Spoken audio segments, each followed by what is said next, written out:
تاجدار دو عالم صلی اللہ علیہ وسلم کی مکی زندگی، خاندانی حالات۔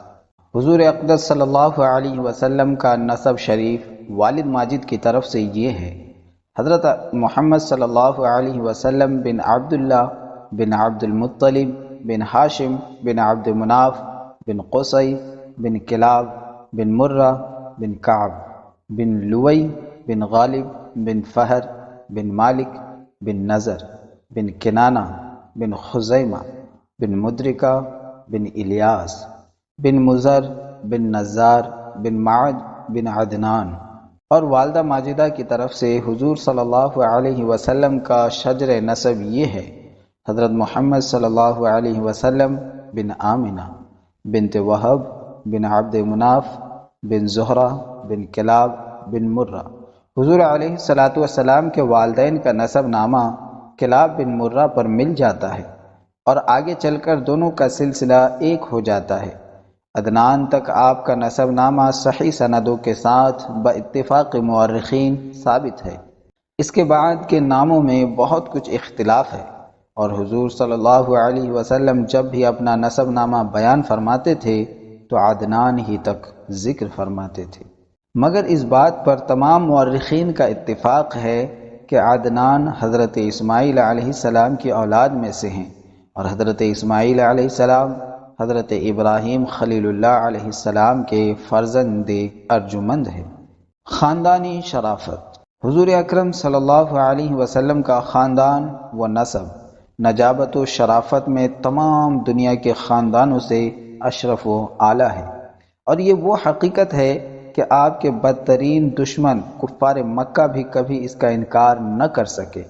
چنانچہ حضرت ابو سفیان نے جب وہ کفر کی حالت میں تھے، بادشاہ روم ہرقل کے بھرے دربار میں اس حقیقت کا اعتراف کیا کہ ہوا فینا ذو نسب، یعنی نبی صلی اللہ علیہ وسلم ہمارے درمیان عالی خاندان والے ہیں، حالانکہ اس وقت وہ آپ کے بدترین دشمن تھے اور چاہتے تھے کہ اگر ذرا بھی کوئی گنجائش ملے تو آپ کی ذات پاک پر کوئی عیب لگا کر بادشاہ روم کی نظروں سے آپ کا وقار گرا دے۔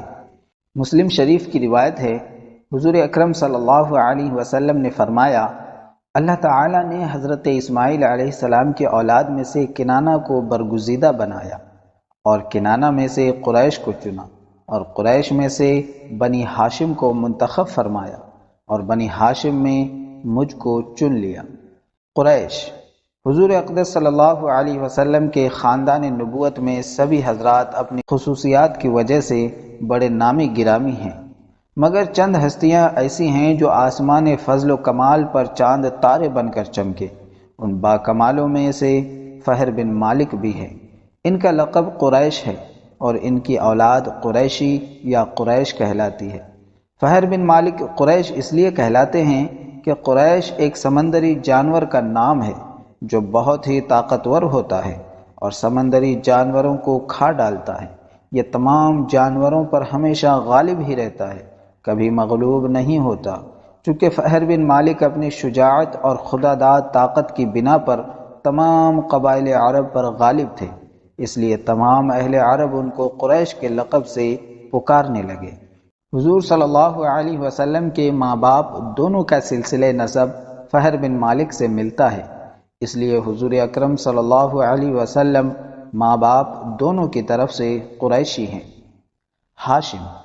حضور صلی اللہ علیہ وسلم کے پردادا ہاشم بڑی شان و شوکت کے مالک تھے۔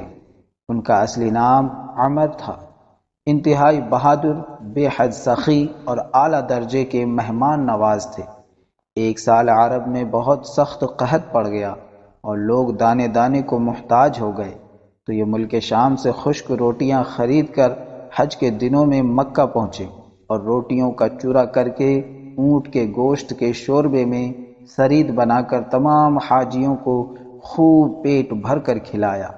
اس دن سے لوگ ان کو ہاشم یعنی روٹیوں کا چورا کرنے والا کہنے لگے۔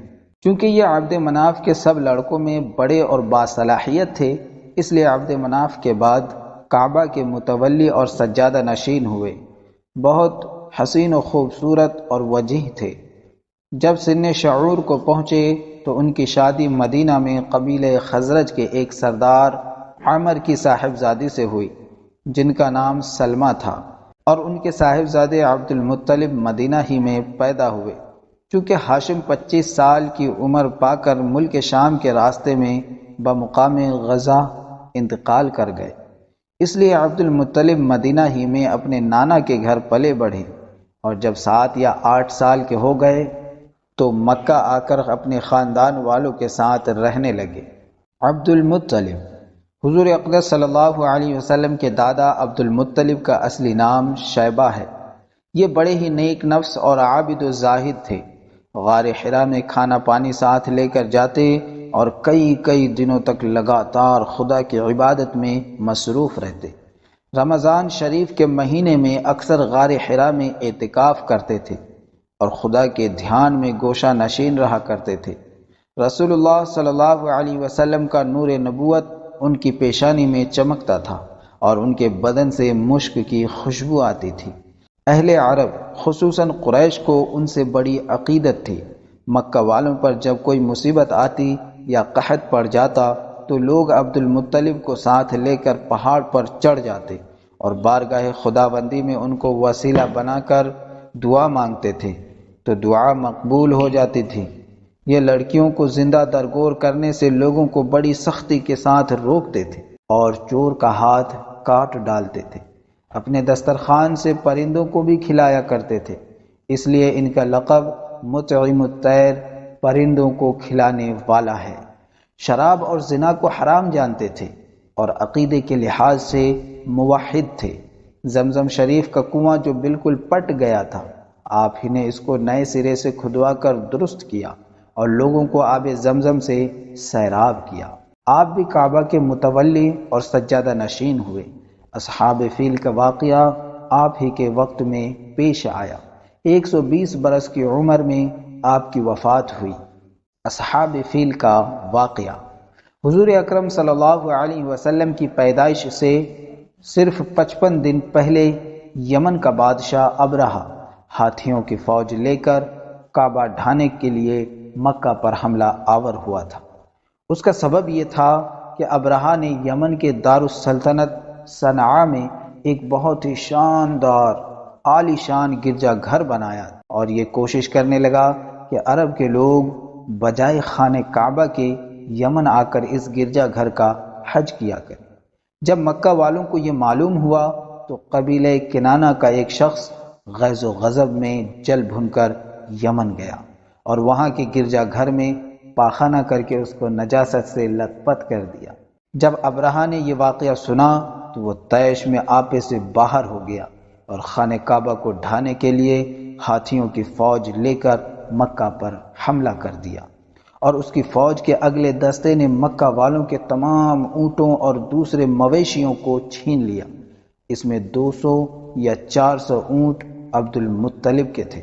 عبد المطلب کو اس واقعے سے بڑا رنج پہنچا، چنانچہ آپ اس معاملے میں گفتگو کرنے کے لیے اس کے لشکر میں تشریف لے گئے۔ جب ابرہہ کو معلوم ہوا کہ قریش کا سردار اس سے ملاقات کرنے کے لیے آیا ہے تو اس نے آپ کو اپنے خیمے میں بلا لیا اور عبد المطلب کو دیکھا کہ ایک بلند قامت، رعبدار اور نہایت حسین و جمیل آدمی ہیں جن کی پیشانی پر نور نبوت کا جاہ و جلال چمک رہا ہے، تو صورت دیکھتے ہی ابرہہ مرعوب ہو گیا اور بے اختیار تخت شاہی سے اتر کر آپ کی تعظیم و تکریم کے لیے کھڑا ہو گیا اور اپنے برابر بٹھا کر دریافت کیا، کہیے سردار قریش، یہاں آپ کی تشریف آوری کا کیا مقصد ہے؟ عبد المطلب نے جواب دیا کہ ہمارے اونٹ اور بکریاں جو آپ کے لشکر کے سپاہی ہانک لائے ہیں، آپ ان سب مویشیوں کو ہمارے سپرد کر دیجیے۔ یہ سن کر ابرہہ نے کہا، اے سردار، میں تو یہ سمجھتا تھا کہ آپ بہت ہی حوصلہ مند اور شاندار آدمی ہیں، مگر آپ نے مجھ سے اپنے اونٹوں کا سوال کر کے میری نظروں میں اپنا وقار کم کر دیا۔ اونٹ اور بکریوں کی کیا حقیقت ہے؟ میں تو آپ کے کعبہ کو توڑ پھوڑ کر برباد کرنے کے لیے آیا ہوں، آپ نے اس کے بارے میں کوئی گفتگو نہیں کی۔ عبد المطلب نے کہا، مجھے تو اپنے اونٹوں سے مطلب ہے، کعبہ میرا گھر نہیں ہے بلکہ وہ خدا کا گھر ہے، وہ خود اپنے گھر کو بچا لے گا۔ مجھے کعبے کی ذرا بھی فکر نہیں ہے۔ یہ سن کر ابرہہ اپنے فرعونی لہجے میں کہنے لگا، اے سردار مکہ، سن لیجئے، میں کعبہ کو ڈھا کر اس کی اینٹ سے اینٹ بجا دوں گا اور روئے زمین سے اس کا نام و نشان مٹا دوں گا، کیونکہ مکہ والوں نے میرے گرجا گھر کی بڑی بے حرمتی کی ہے، اس لیے میں اس کا انتقام لینے کے لیے کعبہ کا مسمار کر دینا ضروری سمجھتا ہوں۔ عبد المطلب نے فرمایا کہ پھر آپ جانیں اور خدا جانے، میں آپ سے سفارش کرنے والا کون؟ اس گفتگو کے بعد ابرہہ نے تمام جانوروں کو واپس کر دینے کا حکم دیا اور عبد المطلب تمام اونٹوں اور بکریوں کو ساتھ لے کر اپنے گھر چلے گئے اور مکہ والوں سے فرمایا کہ تم لوگ اپنے اپنے مال مویشیوں کو لے کر مکہ سے باہر نکل جاؤ اور پہاڑوں کی چوٹیوں پر چڑھ کر اور دروں میں چھپ کر پناہ لو۔ مکہ والوں سے یہ کہہ کر پھر خود اپنے خاندان کے چند آدمیوں کو ساتھ لے کر خانہ کعبہ میں گئے اور دروازے کا حلقہ پکڑ کر انتہائی بے قراری اور گریہ وزاری کے ساتھ دربار خداوندی میں اس طرح دعا مانگنے لگے، اے اللہ، بے شک ہر شخص اپنے اپنے گھر کی حفاظت کرتا ہے، لہٰذا تو بھی اپنے گھر کی حفاظت فرما اور صلیب والوں اور صلیب کے پجاریوں کے مقابلے میں اپنے اطاعت شعاروں کی مدد فرما۔ عبد المطلب نے یہ دعا مانگی اور اپنے خاندان والوں کو ساتھ لے کر پہاڑ کی چوٹی پر چڑھ گئے اور خدا کی قدرت کا جلوہ دیکھنے لگے۔ ابرہہ جب صبح کو کعبہ ڈھانے کے لیے اپنے لشکر جرار اور ہاتھیوں کی قطار کے ساتھ آگے بڑھا اور مقام مغمس میں پہنچا تو خود اس کا ہاتھی، جس کا نام محمود تھا، ایک دم بیٹھ گیا۔ ہر چند مارا اور بار بار للکارا مگر ہاتھی نہیں اٹھا۔ اسی حالت میں قہر الہی ابابیل کی شکل میں نمودار ہوا اور ننھے ننھے پرندے جھنڈ کے جھنڈ، جن کے چونچ اور پنجوں میں تین تین کنکریاں تھیں، سمندر کی جانب سے حرم کعبہ کی طرف آنے لگے۔ ابابیلوں کے ان لشکروں نے ابرہہ کی فوجوں پر اس زور و شور سے سنگ باری شروع کر دی کہ آن کے آن میں ابرہہ کے لشکر اور اس کے ہاتھیوں کے پرخچے اڑ گئے۔ ابابیلوں کی سنگ باری خداوند قہار و جبار کے قہر و غضب کی ایسی مار تھی کہ جب کوئی کنکری کسی ہاتھی سوار کے سر پر پڑتی تھی تو وہ اس آدمی کے بدن کو چھیدتی ہوئی ہاتھی کے بدن سے پار ہو جاتی تھی۔ ابرہہ کی فوج کا ایک آدمی بھی زندہ نہیں بچا اور سب کے سب ابرہہ اور اس کے ہاتھیوں سمیت اس طرح ہلاک و برباد ہو گئے کہ ان کے جسموں کی بوٹیاں ٹکڑے ٹکڑے ہو کر زمین پر بکھر گئیں۔ چنانچہ قرآن مجید کی سورہ فیل میں خداوند قدوس نے اس واقعے کا ذکر کرتے ہوئے ارشاد فرمایا، أَلَمْ تَرَ كَيْفَ فَعَلَ رَبُّكَ بِأَصْحَابِ الْفِيلِ أَلَمْ يَجْعَلْ كَيْدَهُمْ فِي تَضْلِيلٍ وَأَرْسَلَ عَلَيْهِمْ طَيْرًا أَبَابِيلَ تَرْمِيهِمْ بِحِجَارَةٍ مِّن سِجِّيلٍ فَجَعَلَهُمْ كَعَصْفٍ مَّأْكُولٍ۔ ترجمہ، یعنی اے محبوب، کیا آپ نے نہ دیکھا کہ آپ کے رب نے ان ہاتھی والوں کا کیا حال کر دیا؟ کیا ان کے داؤں کو تباہی میں نہ ڈالا اور ان پر پرندوں کی ٹکڑیاں بھیجی تاکہ انہیں کنکر کے پتھر سے مارے تو انہیں چبائے ہوئے بھوس جیسا بنا ڈالا۔ جب ابرہہ اور اس کے لشکر کا یہ انجام ہوا تو عبد المطلب پہاڑ سے نیچے اترے اور خدا کا شکر ادا کیا۔ ان کی اس کرامت کا دور دور تک چرچا ہو گیا اور تمام اہل عرب ان کو ایک خدا رسیدہ بزرگ کی حیثیت سے قابل احترام سمجھنے لگے۔ اگلے درس میں انشاءاللہ حضور اکرم صلی اللہ علیہ وسلم کے والدین کریمین کے کچھ حالات کو سماعت فرمائیں گے۔ اللہ تبارک و تعالی کی بارگاہ میں دعا ہے مولا تعالی ہمیں حضور کی سیرت کو پڑھنے، سمجھنے اور اس پر عمل کرنے کی توفیق عطا فرمائے۔